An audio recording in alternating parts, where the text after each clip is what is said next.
All right, adding, subtracting, multiplying, and dividing integers today. So, -9 plus -13. Now, I'm going to start showing you a new way to solve these without that number line. And the way to remember it is when you are adding and subtracting, you're going to use same sign, add, different sign, subtract.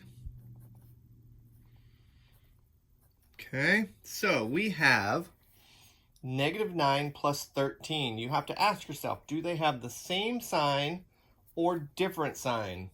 Well, 9 has a negative sign, 13 has a negative sign, so they both have the same sign. So really, we're going to do 9 plus 13. Okay, whatever you get for 9 plus 13 is going to be the answer, except we have one more step. We need to decide if the answer is going to be positive or negative. So we're going to look at the 9 or 13 and ask ourselves, what's bigger, 9 or 13? But not thinking about those negatives, because the negatives will tell us something different.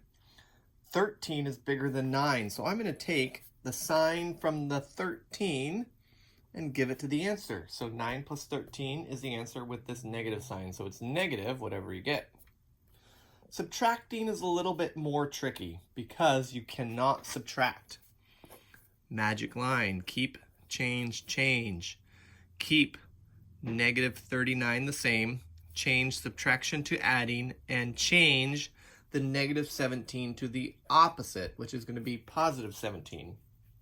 Then ask yourself, same sign or different sign? Same sign, add, different sign, subtract. We're not looking at this subtraction problem anymore because we can't subtract. 39 is negative, 17 is positive, so they have different signs. Different signs, subtract. So I'm going to do 39, take away 17.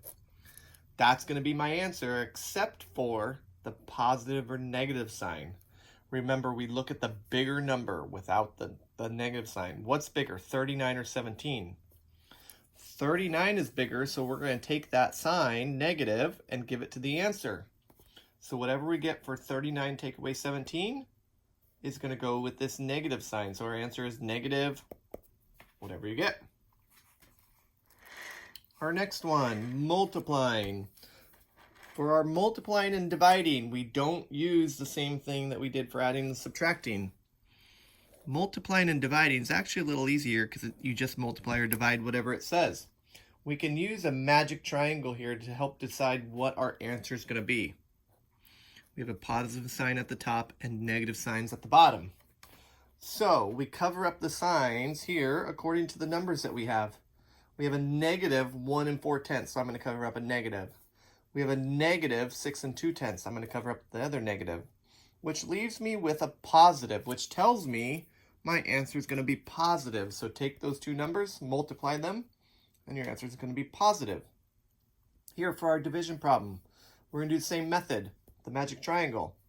51 is negative, I'm going to cover up a negative. 17 is negative, I'm going to cover up that negative. And I'm left with a positive sign, which tells me my answer is going to be positive. So I'm going to do 51 divided by 17 and make sure the answer is positive. And that's what you get. Good luck with those, everyone.